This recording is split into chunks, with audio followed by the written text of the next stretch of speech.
Film Kashmir files पर भड़की विवाद की आग। मंत्री जितेंद्र सिंह ने तत्कालीन गृह मंत्री मुफ्ती मोहम्मद को ठहराया कसूरवार, तो छत्तीसगढ़ के सीएम बोले दिखाया सिर्फ अधूरा सच।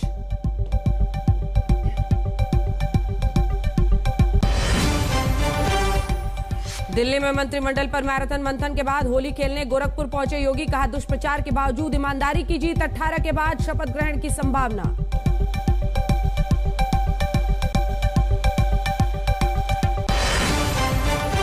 गुजरात के छात्रों को अब पढ़ाया जाएगा भागवत गीता का पाठ। 6ठी से 12वीं क्लास के सिलेबस में शामिल गीता के सिद्धांत, श्लोक गान और साहित्य प्रतियोगिता का भी आयोजन।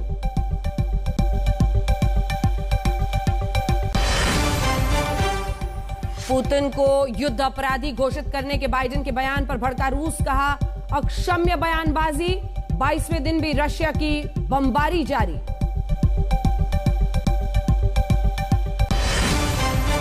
न्यूज चैनलों की बाक रेटिंग में आज तक लगातार नंबर 1। यूपी चुनाव से यूक्रेन रूस युद्ध तक देश ने देखा सिर्फ आज तक।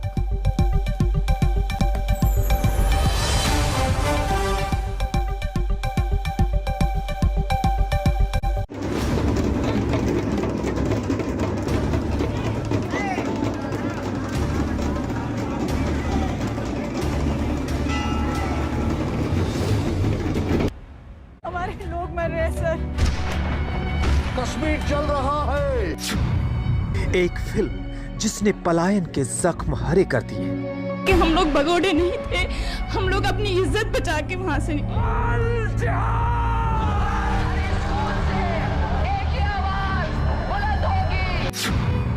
एक फिल्म जिसने आंसुओं का सैलाब ला दिया।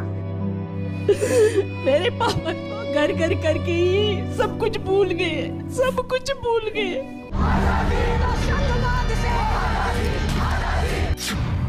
एक फिल्म जिसने पुराने दर्द को कुरेद दिया।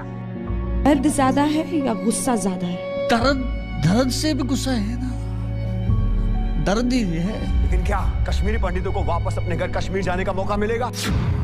एक फिल्म जिसने आक्रोश की आग धधका दी। ट्रक में पड़ोसियों की ट्रक में आई हूँ, मैं भाई को नहीं छोड़ सकती। वो आपसे कहते कि अपने सगे भाई को मार दो तो मार देते। एक फिल्म जिसने वो कहानी जिंदा कर दी। चिमनी होती ना, फायर चिमनी वहां होती थी, उसके नीचे से घुस के पीछे से निकले।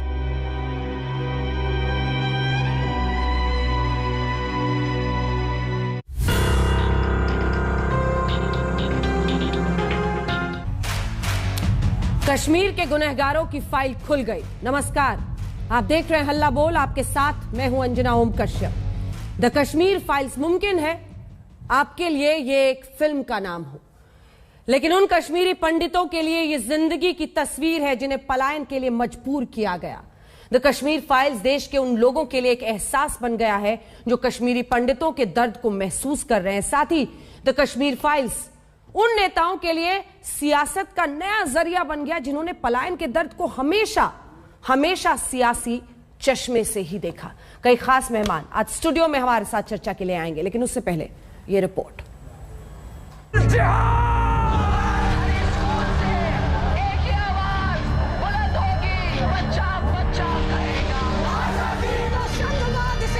चिमनी होती ना, फायर चिमनी वहां होती थी, उसके नीचे से घुस के पीछे से निकले। एंड वेरी सेकंड और third day we left Kashmir. तो वो हमको आके ऐसे बोलते थे कि इसको मैं अभी AK-47 से उड़ाऊंगा, ये मुझे कैसे फेल कर सकता है। थैंक यू सो मच ये मूवी बनाने के लिए, कि एटलीस्ट उनको पता चला कि हम लोग भगोड़े नहीं थे, हम लोग अपनी इज्जत बचा के वहां से निकले। धरती के स्वर्ग से कश्मीरी पंडितों के विस्थापन पर कई फिल्में बनी, लेकिन इतने आंसू कभी नहीं दिखे।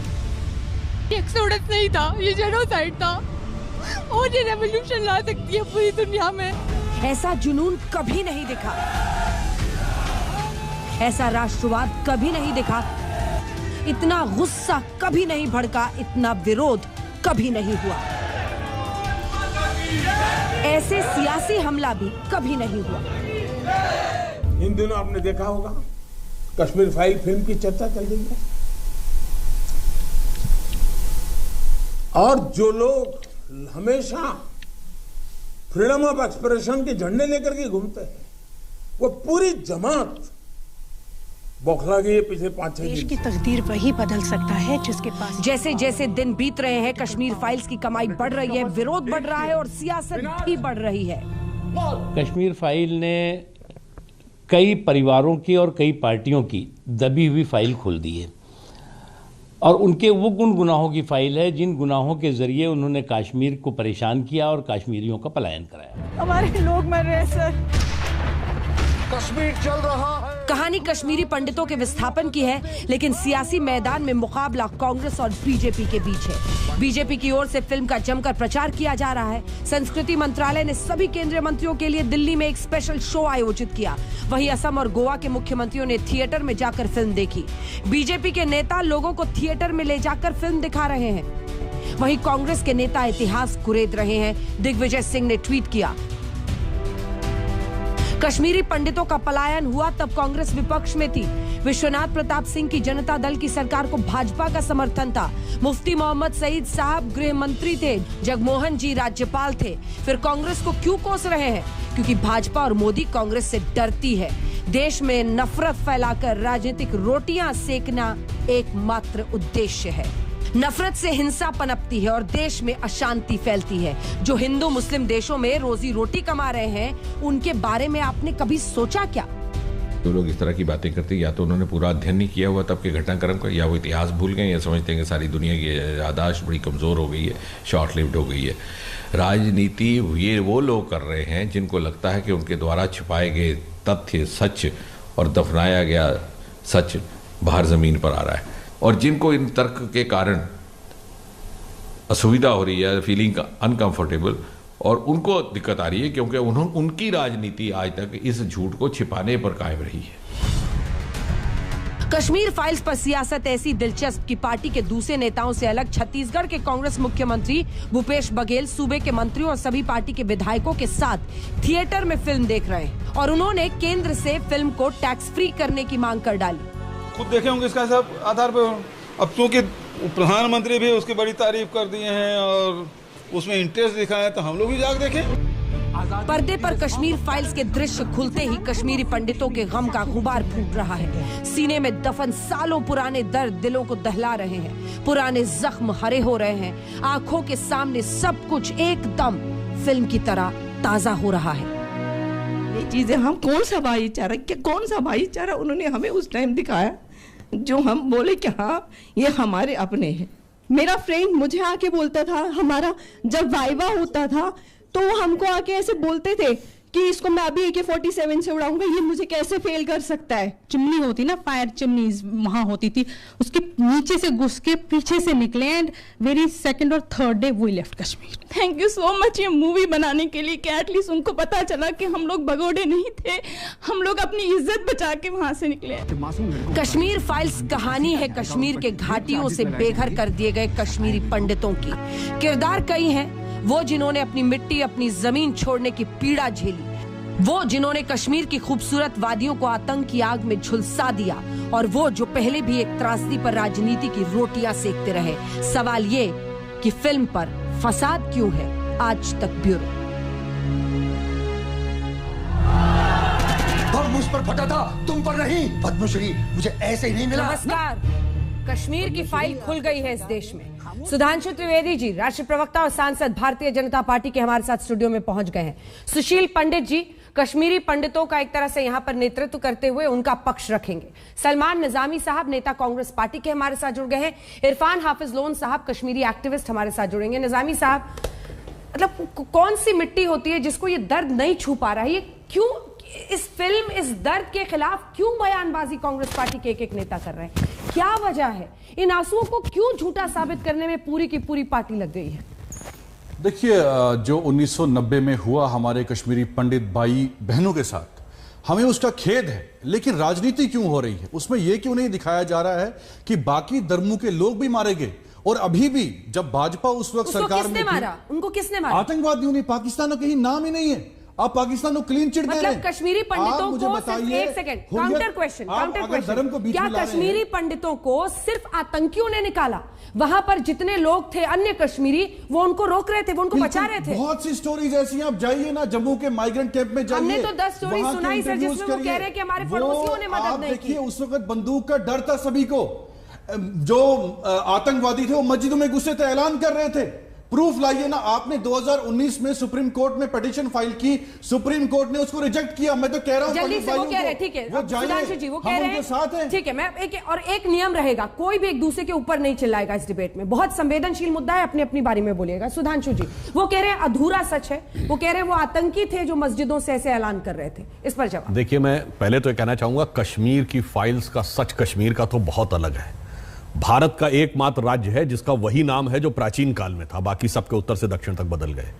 यह भारत का एक, मतलब नीलमत पुराण से लेके और कल्याण की राज तरंगी, भारत का एकमात्र राज्य, जाके चेक करिएगा। अगर किसी राजा के बारे में कहा जाता है अलेक्जेंडर ऑफ इंडिया, तो वो कश्मीर का राजा ललितादित्य मुक्तापीठ, जिसने कश्मीर तक शासन किया। आजादी मिली, उसके बाद उसी राज्य का एक हिस्सा, हम ऐसे विचित्र देश थे कि हम बड़े मुल्क हैं, जीत रहे हैं, हमने सीज फायर कर दिया, चलो वो भी बात। उसके बाद एक ऐसा राज्य बना जहां घाटी में 90% जो लोग थे वो माइनॉरिटी स्टेटस था, और जो 5% थे उनके पास मेजॉरिटी स्टेटस था। अब मैं आता हूं कि उन लोगों के साथ जिस ढंग का जुल्म हुआ, जिस ढंग का कत्ल हुआ, उसके बाद दुनिया में ये इकलौता देश जहां पर कि जिसके साथ जुल्म हुआ उसको ही मुजरिम करार दिया गया, और जो गुनाहगार थे वो गांधीवादी बन गए। तो आपकी पार्टी इस फिल्म का प्रचार किस मुंह से कर रही है सर? वीपी सिंह को समर्थन दे रही थी कि नहीं बीजेपी? उस वक्त सरकार किसकी थी? जगमोहन जी वहां पर थे, उसके तो आप किस मुंह से आप प्रचार क्यों कर रहे हैं इस फिल्म का, ये बताइए जरा। चलिए मैं वो भी बता देता हूं। ये बताइए, कश्मीर में 15 अगस्त और 26 जनवरी को गवर्नर के द्वारा भी झंडा फहराना संभव नहीं हो पाया। झंडा कब फहराना रुका? 1988 में। किसकी सरकार थी? राजीव गांधी की सरकार। जस्टिस गंजू की हत्या कर दी गई, हाईकोर्ट के जज की हत्या कर दी जाती है। आपको लग रहा है कि वो 1-2 दिन में हो गया था? हाईकोर्ट के जज की हत्या हो जाए और उसके बाद 4 घंटे तक उसका कोई शव उठाने के लिए नहीं आए, किसकी सरकार थी? और जगमोहन साहब गवर्नर थे वहां, राजीव गांधी के सरकार द्वारा अपॉइंटेड। और मैं पुराना बताता हूं, 13 अक्टूबर 1983 83 का वर्ल्ड कप जीतने के बाद वेस्ट इंडीज की टीम भारत आई, एक वनडे श्रीनगर में भी हुआ था, और सुनील गावस्कर ने अपनी किताब में लिखा है, इंडिया वेस्ट इंडीज के मैच में पाकिस्तान जिंदाबाद क्यों लगने लगा? हम मैच हार जाते हैं, इंडिया मुर्दाबाद लगता, समझ में आता, पाकिस्तान जिंदाबाद लगने। किसकी सरकार थी भाई? बीजेपी का तो नामो निशान नहीं था। ऐसा कहते हैं कि 4 दिसंबर 1989 को वीपी सिंह की सरकार आई और 19 जनवरी 1990 को नरसंहार हो गया, सब कुछ 40 दिन में हो गया। ये बचकाना तर्क जो कहते हैं, मैं उसके लिए, देखिए, जो कश्मीरी हिंदुओं का दर्द है, मैं एक लाइन कहना चाहूंगा। जो लोग आज कहते हैं ना इसमें राजनीति है, इतना दुख होता है कि मैं एक पंक्ति कहना चाहूंगा, बहुत जुदा है इस दर्द की कैफियत मेरी, बहुत जुदा है इस दर्द की कैफियत मेरी। इधर मेरे दर्द की इंतहा नहीं हो, तू कहता है कि जख्म दिखता नहीं। तू कहता है जख्म दिखता नहीं। छोटा सा जवाब। हमने जख्म खाए हैं अपने कश्मीरी पंडित भाइयों के साथ, हमें मालूम है वहां क्या हुआ। आप इनको बताइए, ये कह रहे हैं कि ये धर्म की बात है। सबसे पहला व्यक्ति जो पाकिस्तान की बंदूक का शिकार हुआ वो यूसुफ हलवाई था, वो मुसलमान था। उसके बाद बटाली साहब के पास, उसके बाद कश्मीरी पंडित मारे गए। और इनको बताइए, आप 370 आपने हटाया, आपने दावा किया कश्मीर में आतंकवाद खत्म होगा। 370 हटने के बाद आपने कश्मीरी पंडितों को क्या वापस लेने का काम किया? नहीं, आपने उनको निकालने का काम किया। आज मैं शाबाशी देता हूं बिंद्रू साहब की बेटी को, उसके परिवार को, जिनका कत्ल हुआ रिसेंटली, लेकिन उन्होंने कहा हम कश्मीर से निकलेंगे नहीं। और आज भी एक सिख बहन हमारी, उसका कत्ल हुआ। मुसलमान मर रहे हैं, हिंदू मर रहे हैं। उस वक्त भी भाजपा सरकार में थी, आज भी भाजपा सरकार। फिल्म के खिलाफ बोलने की क्या जरूरत? हमने खिलाफ नहीं बोला। आप खूब अरे अधूरा सच क्यों कह रहे हैं? मैं कह रहा हूं फिल्म नहीं, मैं कह रहा हूं मैं कश्मीरी पंडित भाइयों के साथ हूं। सुप्रीम कोर्ट चलिए मेरे साथ। अरे आपके साथ का क्या करना है? लड़ाई लड़ेंगे हम वहां सुप्रीम कोर्ट में। क्या करना है? जब आप सरकार में हम सिनेमा हॉलों में लड़ाई नहीं लड़ेंगे, हम सुप्रीम कोर्ट जाएंगे और भाजपा को अपने कारनामों की सजा भुगतनी पड़ेगी। मैं सिर्फ एक लाइन कहना चाहता हूं, जो लोग बड़े ही रैशनल होकर कहते थे आतंकवाद का मजहब नहीं होता, तो जो आतंकवादी दिखाए गए उनका मजहब क्यों दिख रहा है भाई तुम्हें? उन्होंने दूसरी बात मैं कहना चाहता हूं, उन्होंने अगर आप कह रहे हैं कि ये धर्म से जुड़ा मामला नहीं था, एक लाइन पूरी कर। कश्मीर में सैकड़ों मंदिर तोड़े गए, एक मस्जिद बताइए जिस पे अटैक किया गया हो। मस्जिद पे जाके शरण ली गई हजरत बल में 1993 में। चुनौती से कहता हूं एक मस्जिद बताइए जो तोड़ी गई हो। तोड़े जाएंगे सैकड़ों मंदिर और फिर कहेंगे मजहबी मामला नहीं, फिर कहेंगे मजहब आतंकवाद का मजहब नहीं होता, फिर आतंकवादी और अपराधी का मजहब दिख रहा है। इसलिए ये बताइए आपकी 7वीं प्रज्ञा ठाकुर पे आतंकी होने का आरोप है, क्या सभी लोग हिंदुस्तानी जो है वो 7वीं प्रज्ञा ये कह रहे हैं कि कश्मीरियों ने नहीं, आतंकियों ने ये किया था बिल्कुल कश्मीरी पंडितों के साथ, और आप कश्मीर को एक रंग में रंगना सही नहीं है।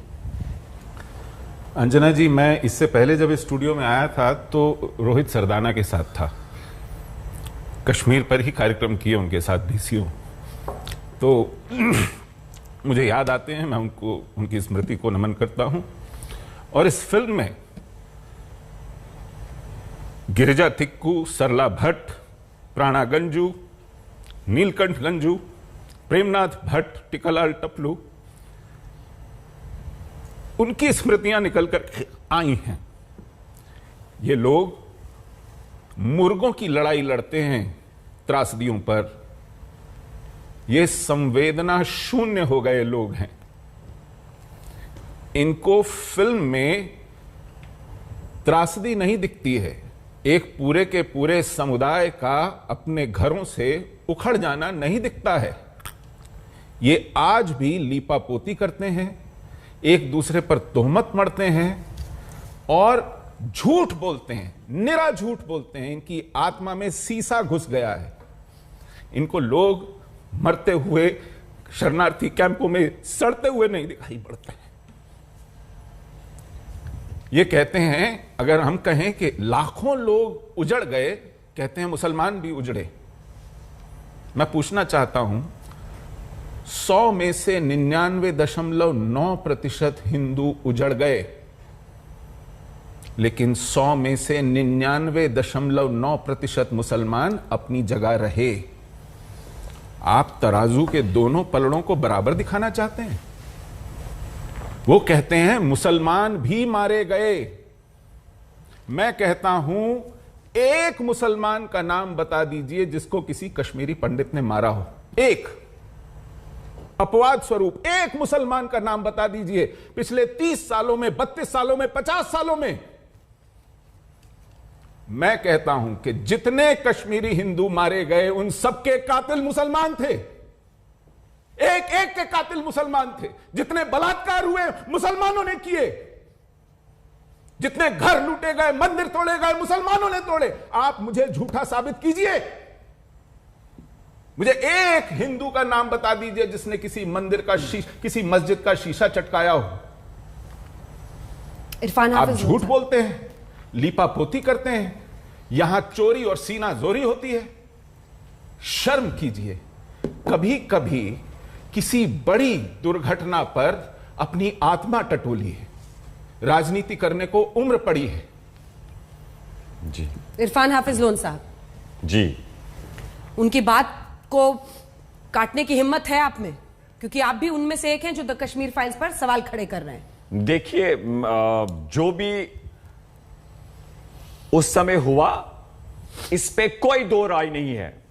उस पे सबको निंदा करनी और सबको दुख है।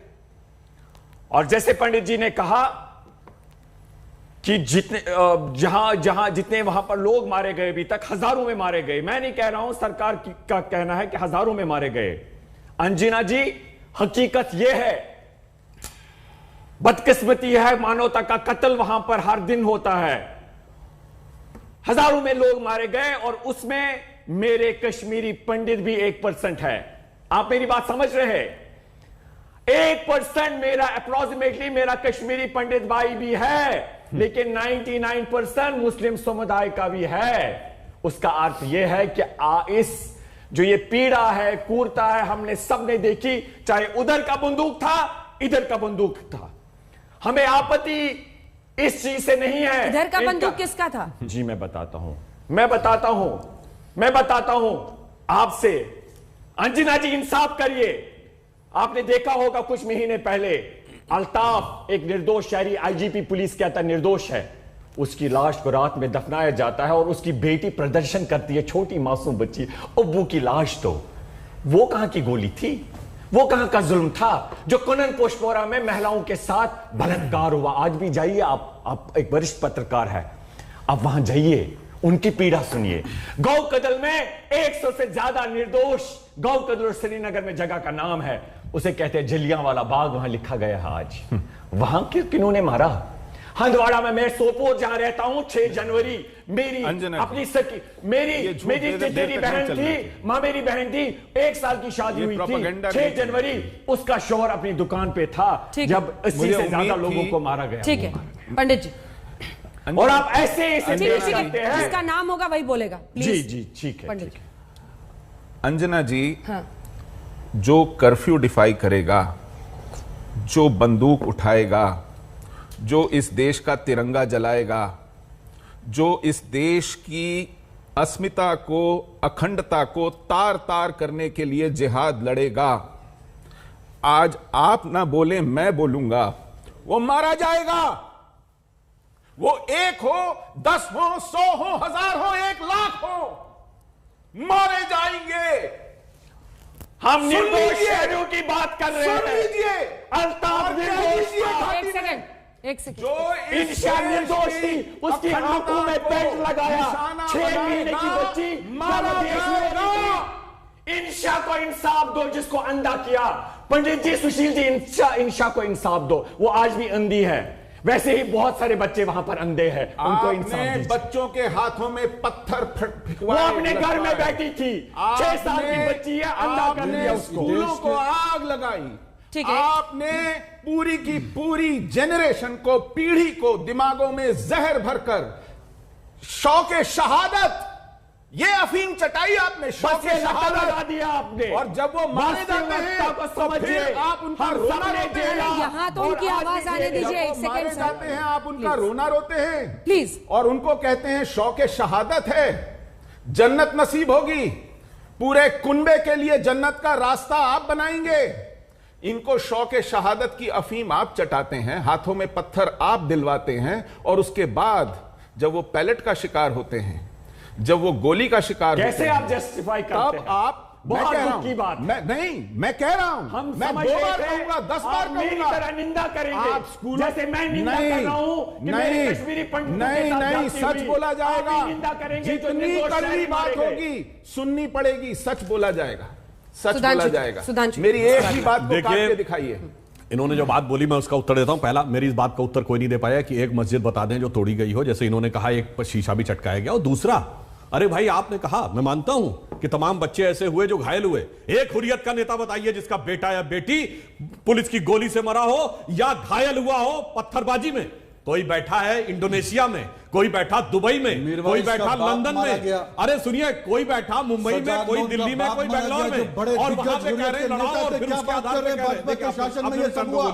आपके टाइम पे मैं आपसे जवाब लूंगा, इन दोनों को दिखा दीजिए, मैं आपसे जवाब। और जिनको नैरेटिव नजर आता है, जानते हैं अंजना जी ये कौन है? अरे ये तो वो लोग हैं जिनके लिए 84 में सिखों का नरसंहार नहीं था, बड़ा पेड़ गिरा था, धरती हिल रही थी। नैरेटिव है, ये तो आपका फेलियर है ना। अब सुनिए दूसरी बात, ये तो वो लोग हैं जिन्होंने 1947 में 20 लाख आदमी मरा, विश्व की बड़ी से बड़ी रक्त रंजित क्रांति में 20 लाख आदमी नहीं मरा, 2.25 करोड़ बेघरबार नहीं हुआ, पर बगैर खून की एक बूंद बहाए आजादी मिल गई। और जिनके नैरेटिव में अफजल हालात का मारा है, जिनके नैरेटिव में हाफिज साहब है, जिनके नैरेटिव में इशरत जहां बेटी है, जिनके नैरेटिव में जाकिर नायक शांति का मसीहा है, उन्हीं को इसमें नैरेटिव नजर आता है। देखिए, मैं जवाब देना चाहता हूं, जो नैरेटिव यहां फैलाया जा रहा है, हर कश्मीरी को कहा जाता है ये आतंकवादी है। आप मुझे बताइए, 16,000 कश्मीरी मुसलमान इस देश के लिए कुर्बान हुआ है, उसमें उमर फयाज भी है। क्या ये कहेंगे कि उसकी कुर्बानी कुछ भी नहीं है? जो कि युवा कश्मीर का हिंदुस्तान के साथ जुड़ना चाहता है, आप उसकी शहादत को मानते ही नहीं है। आप कहते हैं कि हमने कुर्बानी दी, हम मरे, हम मानते हैं आपका कत्ल हुआ, उसके साथ साथ कश्मीरी मुसलमानों का कत्ल भी हुआ। आज भी कश्मीरी मुसलमान मर रहा है वहां, और आपके शासन में मर रहा है। मुझे बताइए, कांग्रेस के शासन में किस कश्मीरी पंडित पे आंच आने दी? हमने उनको छत देने का काम किया, आपने उनके सरों से उनको निकालने का काम किया, सरों से छत उठाया आप, हमने वहां कंपनसेशन किया, 16,000 करोड़ का पैकेज कश्मीरी पंडितों के लिए दिया। आर्टिकल 370 के बाद आपने कौन सा पैकेज दिया? 8 सालों में आप सरकार में हैं, कौन सा पैकेज मिला? कितने कश्मीरी पंडित वहां वापस गए। क्या किया आपने कश्मीरी पंडितों का? उनकी बिजली काटी गई। माइग्रेंट कैंप में जाइए आज जम्मू में, उनकी हालत क्या है? यहां फिल्में बनाते हैं, पैसा बटोरते हैं, और वहां जाइए माइग्रेंट कैंपों में, वहां देखिए उनके साथ क्या जुल्म हो रहा है। हमने उनको कंपनसेशन दिया, हमने राशन दिया, आपने उनका राशन भी बंद कर दिया। ये क्या दिखा रहे हैं कश्मीरी पंडितों को? एक सेकंड आप जवाब दीजिएगा। अगर कश्मीरी पंडितों को इस फिल्म के जरिए लग रहा है कि एक उनकी सच्चाई कम से कम दुनिया के सच्चाई नहीं, नफरत फैलाई जा रही है। ये नफरत फैलाई जा रही है। कश्मीर में रह रहे हैं, मोहब्बत से, प्यार से आप दूरियां बना रहे हैं। आप यहां बैठ के पैसा कमाने के लिए उनको अलग कर रहे हैं। मैं चाहता हूं कि कश्मीरी हिंदू हो, कश्मीरी मुसलमान हो, हम मोहब्बत से रहें। जैसे बिंद्रू साहब का परिवार आज कश्मीर में मर रहा है, उनके बाप का कत्ल हुआ, लेकिन वो वही हैं, वो मुकाबला कर रहे हैं। मैं सलूट करता हूं उस तो आप कह रहे हैं कि कश्मीरी पंडितों को वहां से नहीं निकलना चाहिए था? मतलब वो मार, वो पीट, वो हत्याएं, सरकार का फेलियर है ना। सरकार को प्रोटेक्शन देनी चाहिए थी, क्यों निकाला उनको? बीजेपी समर्थित सरकार, इस पर तो जवाब देना पड़ेगा। बिल्कुल। और वो कह रहे हैं कि उनके शासन में जब हमारी सरकार वहां पे बनी और मोदी जी प्रधानमंत्री बने, 2014 की बात कर रहा हूं, आपने 8 साल बाद कही, पहली दिवाली कहां मनाई? जाके कश्मीर में, और 70,000 करोड़ का पैकेज दिया। महबूबा मुफ्ती की सरकार थी, हम लोगों ने कश्मीरी पंडितों के लिए वहां पर एयरमार्क किया। जब वो इस बात के लिए तैयार नहीं हुई तो कहती है, वो कहती है, मुझे बताइए ना, बोलिए, मुझे बताइए कि आपने किसी बीच मैंने नहीं बोला, आप जो बोल रहे थे कोई भी आपत्ति थी। अब वो क्या कहती है? अपने घरों में जाएं। अरे हजारों कश्मीरी पंडितों ने कहा पूरे पूरे मोहल्ले जला दिए गए, हम क्या जाए, हमने जगह मार्क की, वो नहीं करने दिया गया। अब 2019 के बाद, सुनिए, 2019 के बाद अब एक अंतर आया है। अंतर ये आया है कि सुनिए, पहले एक हुजूम निकलता था जुमे की नमाज में और वो किसी को भी मार देता था, चाहे इंस्पेक्टर अयूब पंडित क्यों ना हो। मैं ये नहीं कहता कि मुस्लिम नहीं मरे, कर्नल फैयाज मरा। छोड़िए, क्या तरीका है भाई? मैं तो आपके बीच में नहीं बोल रहा था। बोलिए। लेफ्टिनेंट फैयाज, औरंगजेब मारा गया, कितने लोग गए इनके नमाजे जनाजा में? अब 2019 के बाद जो लोग शहीद होते हैं उनके नमाजे जनाजा में लोग जाते हैं। और अंतर ये आया है, अंतर ये आया है 2019 के बाद, सुनिए, आप ये कहते हैं, समर्थक यहाँ आप ये कहते हैं कि कश्मीरियत की लड़ाई थी, जाकिर मूसा ने ऐलान किया, कहा कि कोई कश्मीरियत की नहीं है, इस्लामी खलीफत की लड़ाई है। सारे लोग चुप रहे। आईएसआईएस के झंडे क्यों दिखते थे? क्या लेना देना था आईएसआईएस कश्मीर के साथ? हम क्या लेना देना था हिंदुस्तान जिंदाबाद? कश्मीर में हमने वहां झंडा थामा। इस सवाल का क्या जवाब है निजामी साहब? मैंने शुरू में ही आपको कह दिया था। 16,000 लोग मारे देखिए, गए। एक सेकंड प्लीज, स्टूडियो में सब लोग हैं, आवाज किसी की नीची नहीं की, जिसका नाम लिया जाए वही बोलिए। इस सवाल का आपके पास सुधांशु जी क्या जवाब है कि वो कह रहे जब हमारा शासन था तब तो वो नहीं भागे, आपके समर्थित सरकार थी तब उनका पलायन हुआ? इसका क्या जवाब है? ये फारूक अब्दुल्ला सरकार किसके समर्थन पे चल रही थी 1988, 89, 90? 90 की बात कर रहा हूं। हाँ, 90 में कब? मैं 90 की बात कर रहा हूं। बताइए, 40 दिन में सब कुछ हो गया। मैंने 1983 से लेकर 87, 88, 86 अपनी सरकार की गवर्नर की रिपोर्ट पढ़ी है। आपने आतंकवादियों को सरकार की रिपोर्ट पढ़ी है। आतंकवादियों को स्कॉट करके वहां पहुंचाया, मसूद अजहर को आपने रिहा किया। अब मैं एक बात बता दे रहा हूं, क्यों? ये मेरे पास तस्वीरें पड़ी हुई हैं, प्लीज दिखाऊं आपको। ये नेशनल कॉन्फ्रेंस और ये तो रीजनल पार्टी है ना, बोल रहे हैं। ये बताइए, उस समय कांग्रेस का चीफ मिनिस्टर था गुलाम नबी आजाद। अफजल गुरु को फांसी ना हो उसके लिए यहाँ आके कैंपिंग की, 7 साल अफजल गुरु को फांसी नहीं हुई। निजामी साहब ये गलत है, प्लीज सुनिए, अपने बारे में बोलिए। घर में छोड़ने वाले आप लोग, घर में लोग परेशान हो जाते हैं, एक साथ मत चीखिए। अब आवाज भी नहीं सुनना चाहते, एक साथ मत फिल्म तो छोड़िए, आवाज नहीं सुनना चाहते। क्यों 7 साल अफजल गुरु को फांसी नहीं हुई? कांग्रेस के चीफ मिनिस्टर के रूप में गुलाम नबी आजाद साहब आके कहते हैं कश्मीर में आग लग जाएगी। क्यों? कश्मीर को और होने के बाद आपकी पार्टी का नेता सुनिए, मणिशंकर अय्यर ट्वीट करते हैं, शशि थरूर ट्वीट करते हैं कि अफजल के साथ गलत हुआ। हद होती है, हद होती है जंगी बेईमानी की। क्या आतंकवाद खत्म हुआ? अच्छा सुनिए, और आपके नेता फिर लगातार बोल रहे हैं बीच में, प्लीज सलमान फिर लगातार आप बोल रहे हैं। सलमान साहब प्लीज, ये बताइए क्या हुआ 370 हटने के बाद? सलमान साहब प्लीज, ये गलत है, ये गलत है। आप डिबेट के नियम को आप तोड़ रहे हैं, ये गलत है, मुझे इंटरवीन करना। 370 हटने के बाद आईएसआई के झंडे दिखने बंद हो गए, पाकिस्तान जिंदाबाद के नारे लगने बंद हो गए, पाकिस्तान के झंडे दिखने बंद हो गए, और वो महबूबा मुफ्ती जो कहती थी तिरंगे को कंधा देने वाला कोई नहीं मिलेगा। 26 प्लीज आपने शुरू कर दिया। अब ऐसे तू में उनका चांस ही खत्म होगा, बाकियों पास हम जा नहीं पाएंगे। सलमान साहब ऐसा थोड़े कि सिर्फ आप यहाँ खड़े हैं, प्लीज बात को समझिए, नियम से चलिए, बात पूरी कीजिए 2 लाइन में, उसके बाद मैं सिर्फ ये कह रहा हूं, धारा 370 हटने के बाद क्या हुआ? अब ना आईएसआईएस के झंडे दिखते हैं, ना पत्थरबाजी करती हुई भीड़ दिखती, ना पाकिस्तान जिंदाबाद के नारे दिखते हैं, और इन सारी चीजों के साथ जो कहते थे तिरंगे को कंधा देने वाला नहीं मिलेगा, वहां आज तिरंगे की लाइन दिखती है। और इसलिए वह परिवर्तन, और सबसे ज्यादा परिवर्तन जानते क्या आया? कश्मीर सेकुलर हो गया, क्योंकि भारत का एकमात्र राज्य था जो सेकुलर नहीं था, क्योंकि 76 में जब सेकुलरिज्म जोड़ा गया इस कॉन्स्टिट्यूशन में, तो बिकॉज ऑफ 370 कश्मीर की असेंबली ने कभी उसे अडॉप्ट ही नहीं किया। कश्मीर सेकुलर हुआ अगस्त 2019 में, इसलिए जो देश सेकुलर ही नहीं था, जो राज्य, वही सेकुलरिज्म का प्रतीक था। सलमान साहब का जवाब सुनते हैं, उसके बाद पंडित जी मैं आपके पास आऊंगी। सलमान कोई फैक्ट गलत बोला हो तो चुनौती देता हूं, कोई फैक्ट गलत बोला हो तो चुनौती देता हूं। जाना चाहता कश्मीर में सेकुलरिज्म अडॉप्ट किया था, बोलिए हाँ या ना? आप सुनिए, बोलिए हाँ या ना? क्या चीज? कश्मीर सेकुलर था, बोलिए हाँ या ना? था हमेशा। नहीं, कब 1947 में कौन कश्मीरी जो 42 में कॉन्स्टिट्यूशन में कब अडॉप्ट किया? बोलिए। कांग्रेस का सरकार थी ना वहां, अडॉप्ट किया कश्मीर बोलिए, का कब अडॉप्ट किया? किसी अमरनाथ यात्री से पूछिए क्या करते हैं कश्मीरी वहां, उनकी मदद करते हैं वहां, आपकी तरफ नफरती फैलाते हैं। बीजेपी जो इस फिल्म को समर्थन दे रही है, ठीक है, 2 लाइन में, 2 लाइन। इन्होंने 370 की बात की, इन्होंने दावा किया था कश्मीर में आतंकवाद खत्म होगा। मैं अनुपम खेर जी से सवाल करता हूं, आप कह रहे थे 370 हटाओ, हम कश्मीर में घर बनाएंगे। घर कहां बनाया? अमेरिका भाग गए और पैसा कमा रहे हैं मूवी से। अरे जाइए ना, ये पैसा जो कमाया है माइग्रेंट, वहां जो लोग वहां माइग्रेंट कैंपों में है उसमें बांटिए। आप घर बना रहे अमेरिका में, 370 के बाद कितने घर बने वहां? सिर्फ एक व्यक्ति ने जमीन वहां खरीदी है कश्मीर में, एक भी व्यक्ति बाहर का नहीं, क्योंकि वहां अनसेफ है, इनसिक्योरिटी है। जो कश्मीरी मुसलमान वहां रह रहा है वो सेफ नहीं है वहां, हर रोज गोली है। ठीक है, सुधांशु जी आप जवाब दीजिएगा। पंडित जी, बीजेपी जो इस फिल्म को समर्थन दे रही है उसको आप किस तरह से देखते हैं? प्रधानमंत्री ने कहा है, तमाम मंत्री देख रहे हैं, सबको फिल्म दिखा रहे हैं, इस पर आपका क्या टेक है? नहीं, अच्छा है। बहुत से लोग शायद ये नहीं समझ पा रहे थे कि वहां हुआ क्या है। मुझे दशकों हो गए चिल्लाते चिल्लाते, मुझे लगता था कि शायद मेरी कहने में कोई कमी रह गई है, मैं शायद समझा नहीं पा रहा हूं। लेकिन अब जिस तरह लोगों की संवेदना के बांध टूटे हैं, जो कभी कश्मीर गए नहीं वो फोन कर करके मेरे साथ रो पड़ते हैं, उनसे शब्द नहीं निकलते हैं, तो मुझे लगता है कि शायद इस फिल्म की आवश्यकता थी। लेकिन फिल्म से भी ज्यादा देखिए, मुझे डर यह है कि कल परसों 2 हफ्ते 3 हफ्ते महीने भर बाद जब फिल्म पर्दे से उतर जाएगी, कुछ समय बाद ये मुद्दा भी लोगों के दिलों से फिर उतर जाएगा और जिंदगी वैसे ही ढाक के 3 पात चलने लगेगी। सुधांशु जी हैं, सांसद हैं, क्या कहेंगे आप? हाँ, तो मैं एक बात कहना चाहता हूं, 2-3 छोटी छोटी बातें, ज्यादा समय नहीं लूंगा। 32 वर्ष हो गए शरणार्थी कैंपों को, 9 प्रधानमंत्री हुए हैं तब से, जब से हमारा निष्कासन हुआ। आज तक एक भी प्रधानमंत्री एक बार भी किसी शरणार्थी कैंप में नहीं गया।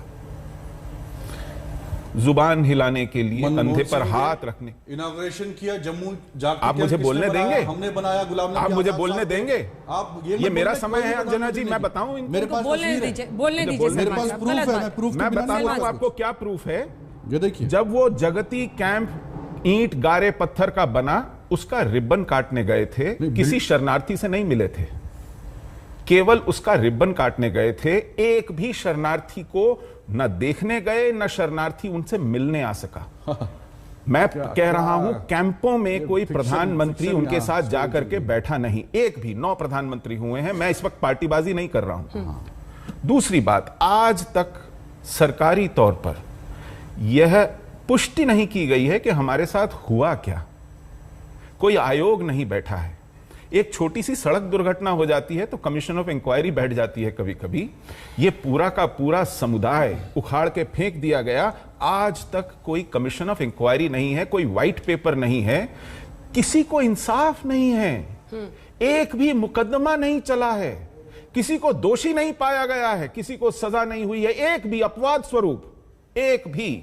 हजारों एफआईआर पेंडिंग है। सुप्रीम कोर्ट ने आखिरी दरवाजा न्याय का जो हमने खटखटाया था वो भी हमारे मुंह पे दे मारा था।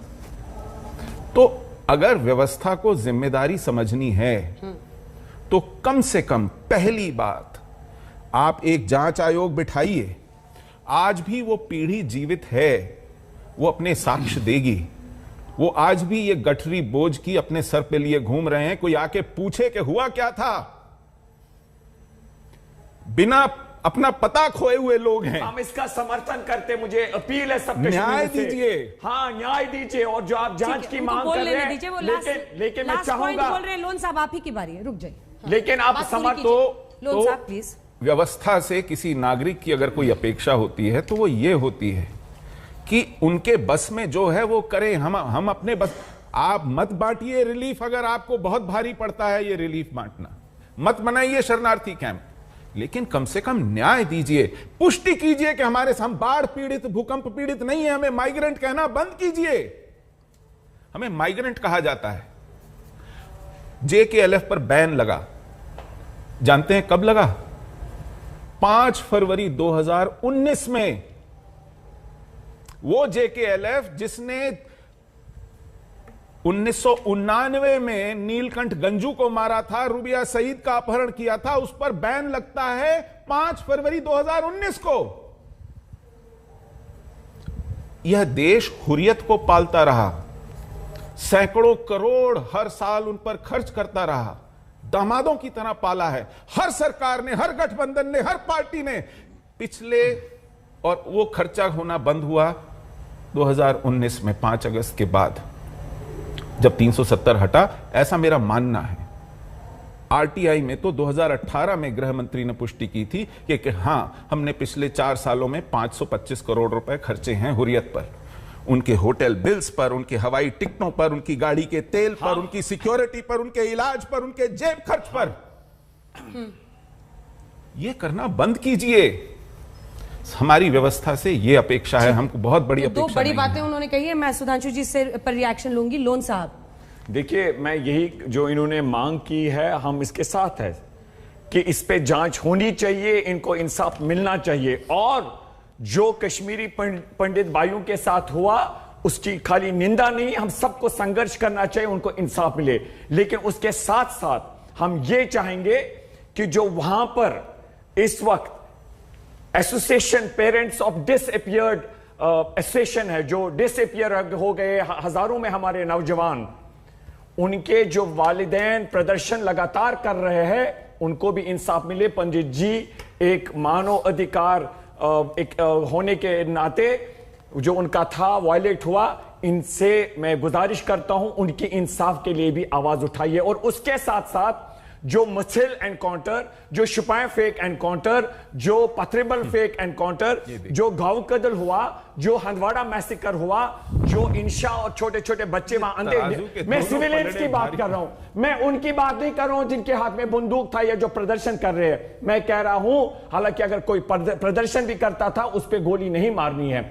मैं कह रहा हूं जो निर्दोष लोग मारे गए, क्या पंडित जी आप ये मांग करेंगे, क्या आप इसके लिए मांग करेंगे कि जो कश्मीर फाइल्स है इसी तरीके से वो एक इंक्लूसिव बने जहां पर हम सबका दर्द दिखाया जाए? क्या आज आप कुनन पोशपोरा जिन महिलाओं के साथ रेप हुआ रात को, क्या आप उसके लिए रिकमेंड करेंगे, गुजारिश करेंगे, चाहेंगे कि उस पर भी एक मूवी बने? जवाब दीजिए पंडित जी। मैं जवाब दूंगा आपको, मैं हर अन्याय की जांच के पक्ष में हूं, लेकिन मैं एक छोटा सा सादा सा प्रश्न पूछना चाहता हूं। मैं जब अपने समुदाय के कश्मीरी हिंदुओं के लिए न्याय की मांग करता हूं, तभी आपको ये मांगे क्यों याद आती हैं? तभी आप पलड़े को बराबर करने की कोशिश क्यों करते हैं? ना ऐसी कोई बात नहीं है। आप क्यों नहीं ऐसी? देखिए पंडित जी, जिस तरीके से मैं सुधांशु जी को भी बताना चाहूंगा, आप पलड़े को बराबर करने की जब कोशिश करते हैं। आपने बोला किसी ने बीच में टोका आपको? चलिए बहुत आराम से, किसी ने टोका? ठीक है, मुझे डर लगता है क्योंकि मैं हमेशा देखता हूं मुझे टोका जाता है, इसलिए मेरी आदत बन गई है। आपकी बात आप पे नहीं, ये तो कमाल ही कर दिया। मतलब एक तो आप सबको टोक रहे हैं, ऊपर से आप कह रहे हैं मेरा प्रश्न है, पंडित जी की बात नहीं पूरी हुई है, मैं तो बस मैं मुकम्मल कर रहा हूं। मेरी इनसे ये गुजारिश है कि जिस तरीके से आप कह रहे, जैसे इन्होंने मस्जिदों का नाम लिया कि भाई, या बाकी लोग कल से कह रहे कि भाई पूरा कश्मीर इन्वॉल्व था, मैं कह रहा हूं चाहे बीजेपी की सरकार या इससे पहले सरकार, उनका यह मानना है आज की डेट में ऑफिशियल स्टैंड जो सरकार का है कि जम्मू कश्मीर में चंद लोग हैं जो हिंदुस्तान के विरोध में है, बाकी पूरा कश्मीर हिंदुस्तान के साथ है, दिल के साथ है। ये बिल्कुल कंट्राडिक्ट करता है गवर्नमेंट की ऑफिशियल पोजीशन को जब ये कहते हैं कि पूरा कश्मीर, वो कहते हैं कि 90 में भी कश्मीरी हमारे साथ थे, आज भी है, और ये कहते हैं नहीं जी ये पूरा कश्मीरी इसमें इन्वॉल्व था। अब इनसे पूछ ले। हाँ पूछिए, इनसे उत्तर मांगे। Thank you so much. ये सरकार की जो और भी लोग बोल सकते हैं ना लोन साहब जी, और लोग यहाँ बोल सकते हैं ना।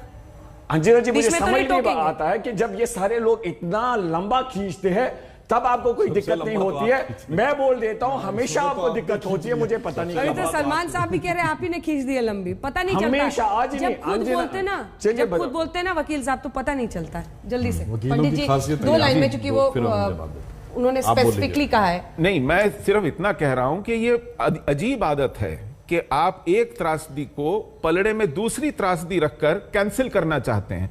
ये एटीट्यूड, ये धारणा, ये शैली ठीक नहीं है।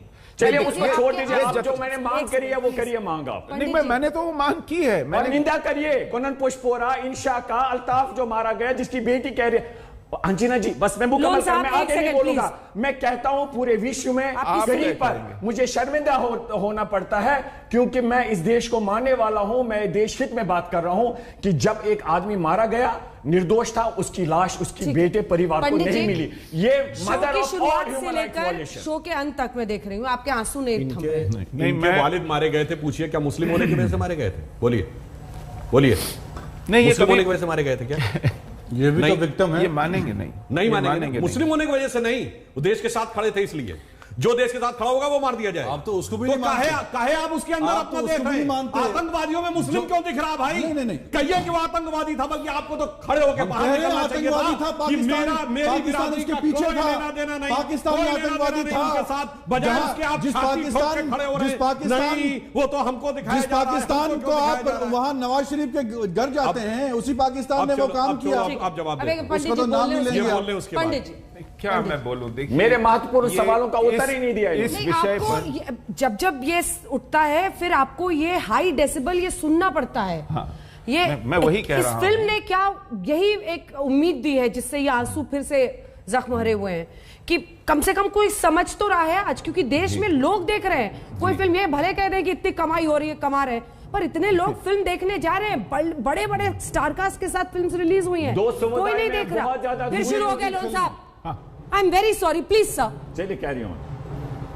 ये कह रहे हैं कि इस फिल्म ने दूरियां पैदा की हैं। ये फिल्म 32 साल बाद आई है। वो दूरी पैदा होने के, दूरी ऐसी है कि हम उखाड़ करके फेंक दिए गए। किसी ने कहा ये 20 करोड़ में फिल्म बनी है, आज इसको 80 करोड़ मिल गए हैं। मैंने कहा माफ कीजिएगा साहब, इस फिल्म को बनाने के लिए एक पूरी नस्ल कुशी की गई है। वो कीमत चुकाई गई है इस फिल्म की। नहीं बनती अगर हम नहीं उखड़ते, पूरा का पूरा समुदाय नहीं निकलता। एक साइड दिखाया गया है, 20 करोड़ साइड नहीं दिखाई गई। आरे पे चीर दी गई वो महिला।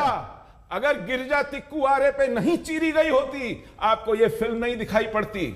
शेम जिन्होंने किया। जी हाँ, आपके एक शेम कह देने से, लेकिन आपकी आत्मा से वो शेम फांसी गए उनको। आप पहाड़ा मत पड़िए, तोता रटंत मत कीजिए। अगर आप चुप भी रह जाएंगे ना, तो आपकी शैली से पता चल जाएगा कि आपको कितना दुख है। चिल्लाने की आवश्यकता नहीं पड़ेगी।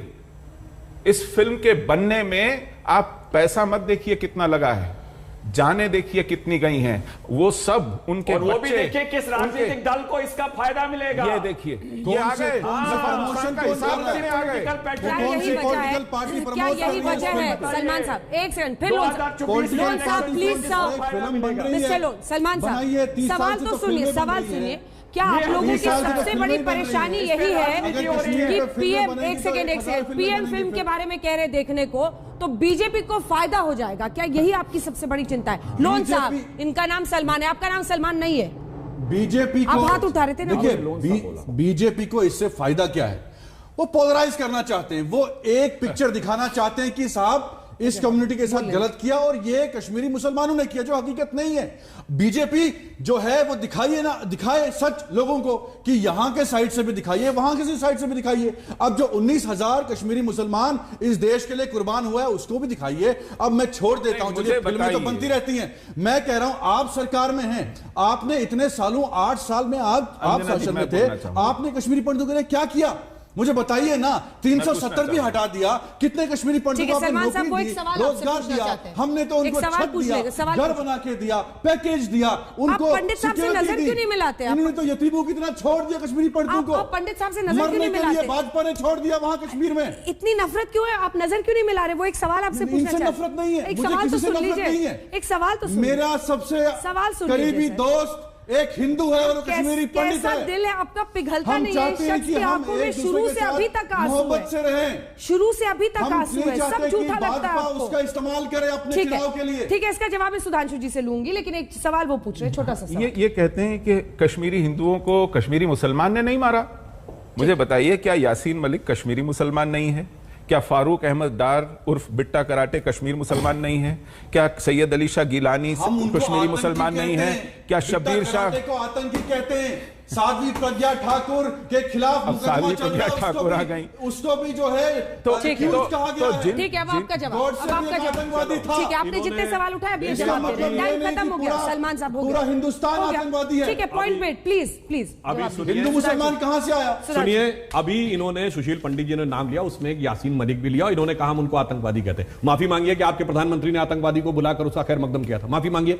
मनमोहन सिंह ने यासीन मलिक को बुला के कहा, माफी मांगिए, अपना बयान वापस करेगा। देखिए, खाने के दांत और दिखाने के दांत, हर एक को मानते हैं। अब दूसरी बात, यासीन मलिक का फोटो मेरे पास तो फोटो अरे भाई, वाजपेयी का, भाई मैं तो ये फोटो भी पड़ा है। अरे भाई, उनका बुलाकर खैर मकदम तो किया वाजपेयी ने। पाकिस्तान क्यों गए? अब मैं आप मुझे बताइए ना, आपने आतंकवादियों को छोड़ा क्यों? यहाँ जवाब उसी का जवाब दे रहे हैं, यहाँ क्यों किया? मसूद अजहर से लेकर आप मुझे बताइए, मसूद अजहर को छोड़ने वाली पार्टी कौन सी थी? ठीक है, जवाब दीजिए। मैं निकल जाऊंगा डिबेट से अगर भाजपा नहीं थे तो। देखिए, यही डिबेट में देख लीजिए, ये दोनों कश्मीर के प्रतिनिधि किस ढंग की असहिष्णुता और उग्रता का परिचय दे रहे हैं। हम दोनों में से कोई इनमें कभी नहीं बोलता, ये दोनों हम में से फिर शुरू हो गए, देना पड़ेगा। फिर शुरू हो गए। मसूद अजहर को क्यों छोड़ा बताइए? मसूद अजहर को हमने पकड़ा, आपने क्यों छोड़ा?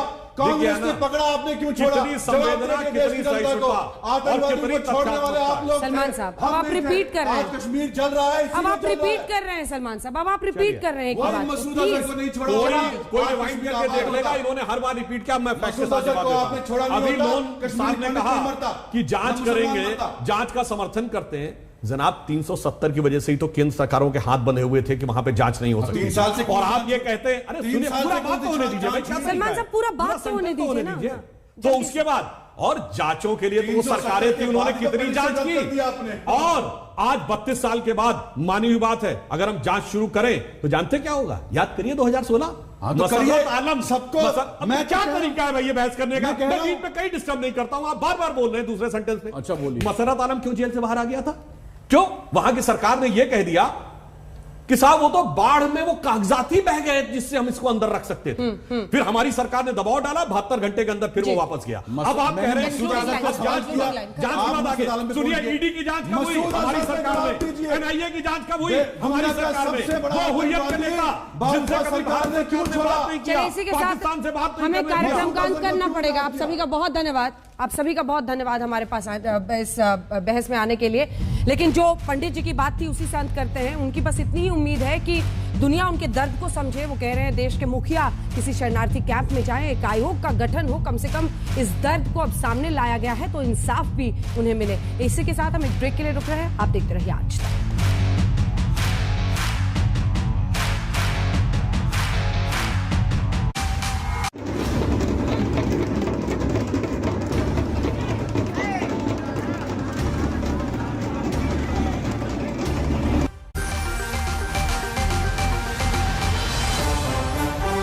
बिट बीएनएस प्रस्तुत करता है क्रिप्टो वॉच।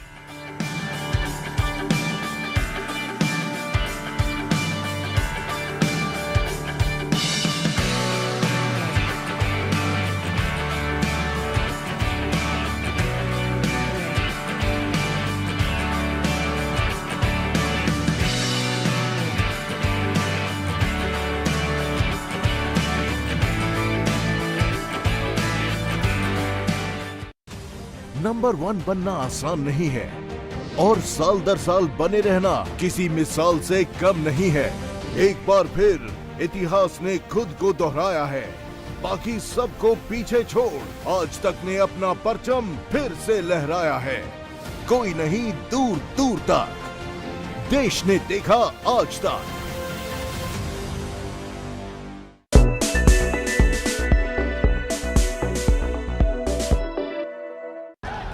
योगी आदित्यनाथ जब साल 2017 में उत्तर प्रदेश के मुख्यमंत्री बने तब ना तो उन्होंने विधानसभा का चुनाव लड़ा था और ना ही मुख्यमंत्री बनने के बाद चुनाव लड़ा।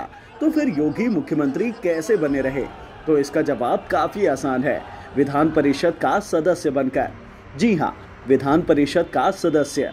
हम सभी शब्द से वाकिफ नहीं है क्योंकि देश के कुछ ही राज्यों में इस तरह की व्यवस्था है। आज तक एक्सप्लेनर में आपको आसान भाषा में इसी विधान परिषद के बारे में बताएंगे। आखिरकार विधान परिषद होता क्या है, इसके चुनाव कैसे किए जाते हैं और देश के किन किन राज्यों में विधान परिषद का गठन किया गया है। सबसे पहले आप ये जान लीजिए कि विधान परिषद का गठन कैसे किया जाता है। तो आपको बता दें, इसके लिए विधानसभा के 1/3 सदस्यों के समर्थन के साथ प्रस्ताव पारित करना होता है और फिर इस प्रस्ताव को केंद्र सरकार को भेजना होता है। केंद्र की अनुमति के बाद ही राज्य में विधान परिषद का गठन हो सकता है। अब बारी विधान परिषद के चुनाव प्रक्रिया की।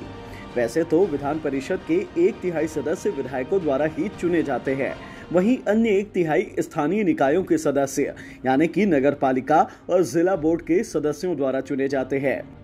1/3 के आधा सदस्यों का चुनाव राज्य के शिक्षक करते हैं और बचे हुए सदस्यों का चुनाव स्नातक पास पंजीकृत मतदाता करते हैं।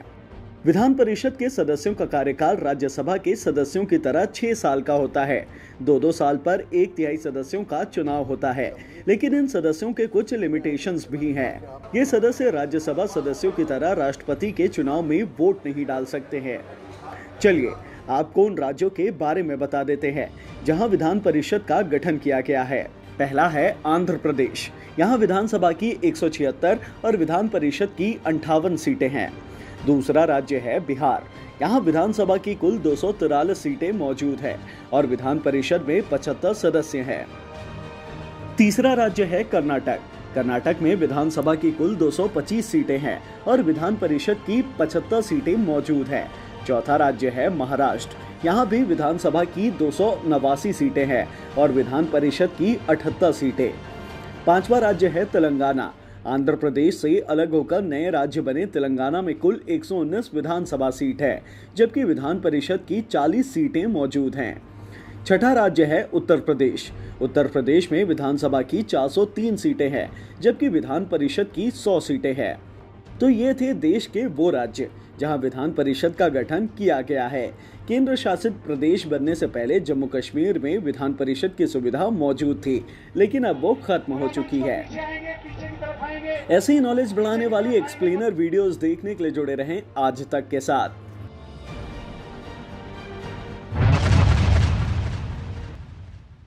Popular video streaming platform YouTube ने भारत की जीडीपी में भी योगदान दिया है। एक नई रिपोर्ट के अनुसार भारत की जीडीपी में साल 2020 में YouTube का योगदान 6,800 करोड़ रुपए का रहा है। इसको लेकर एक इंडिपेंडेंट फर्म ऑक्सफोर्ड इकोनॉमिक्स ने रिपोर्ट किया है। रिपोर्ट में YouTube के क्रिएटर इकोसिस्टम को दिखाया गया है। इसमें यह भी बताया गया है कि YouTube ने 6,83,900 फुल टाइम जॉब इक्विवेलेंट को भी सपोर्ट किया है। APAC YouTube पार्टनरशिप्स के रीजनल डायरेक्टर अजय विद्यासागर ने यह बताया कि देश की क्रिएटर इकोनॉमी में जॉब क्रिएशन, इकोनॉमिक ग्रोथ को प्रभावित करने का पोटेंशियल है। रिपोर्ट के अनुसार भारत में 1 लाख सब्सक्राइबर्स वाले YouTube चैनल 40,000 हो गए हैं और ये ईयर ऑन ईयर 45% का ग्रोथ है। ज्यादा भारतीय YouTube क्रिएटर्स इस प्लेटफॉर्म के जरिए अवसर और ऑडियंस तक पहुंच पा रहे हैं। ऑक्सफोर्ड इकोनॉमिक्स के CEO एंजन कूपर ने बताया कि ये रिपोर्ट भारत में YouTube इकोसिस्टम के आर्थिक, सामाजिक और सांस्कृतिक प्रभावों को अनपैक और क्वांटिफाई करने वाली अपनी तरह की पहली रिपोर्ट है। रिपोर्ट में यह भी बताया गया कि भारत में 80% क्रिएटिव एंटरप्रेन्योर ने यह बताया कि इस प्लेटफॉर्म ने उनके प्रोफेशनल गोल पर पॉजिटिव इंपैक्ट किया है। YouTube अपने क्रिएटर्स को 8 अलग अलग तरीके के कंटेंट को मोनेटाइज करने के लिए देता है। रिपोर्ट में यह भी दावा किया गया कि YouTube चैनल्स जो 6 डिजिट या उससे ज्यादा रेवेन्यू जनरेट कर रहे हैं, उनकी संख्या ईयर ऑन ईयर 60% से ज्यादा बढ़ी है। कई क्रिएटर्स ने दावा किया कि YouTube से उन्हें दुनिया भर के ऑडियंस तक पहुंचने में मदद मिली।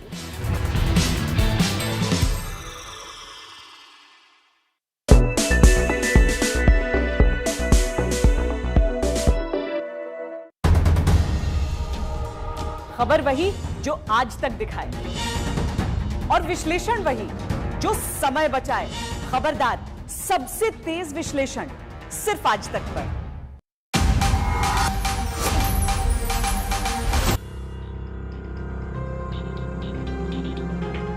द कश्मीर फाइल्स को देखने ज्यादा से ज्यादा लोग पहुंच रहे हैं। फिल्म बॉक्स ऑफिस में बहुत अच्छा कर रही है, लेकिन ये इस बात का भी संकेत है कि लोग कश्मीरी पंडितों के दर्द को देखने के लिए सिनेमा हॉल में पहुंच रहे हैं। लेकिन इसी के साथ इंसाफ का रास्ता खुलेगा।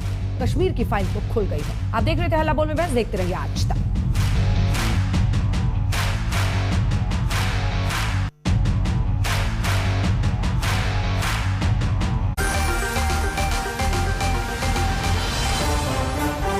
बिट BNS प्रस्तुत करता है क्रिप्टो वॉच।